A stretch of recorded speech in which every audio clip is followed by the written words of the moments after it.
Baby these flowers are so pretty. ನಂಗೆ please ಈ flowers ಕೊಡ್ತೀಯಾ ಬೇಬಿ? ನೀನ್ ಹೂ ಅಂದ್ರೆ ಫ್ಲವರ್ಸ್ ಏನ್ ಚಿನ್ನ ಲಾಲ್ಬಾಗೆ ಕೊಡಿಸ್ತೀನಿ. ಇದೊಂದು ಇದೊಂದು ಮತ್ತು ಇದೊಂದು.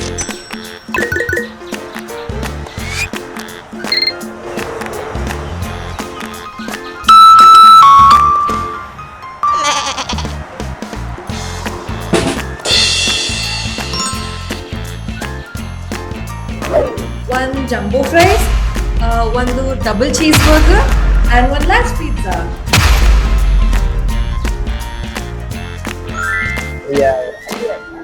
ಓಕೆ. ಕುಚ್ಚಿಕ್ಕು ಕುಚ್ಚಿಕ್ಕು ಕುಚ್ಚಿಕ್ಕು ATM ಮಾಡೋದು ಒಂದು ಬಾಳ.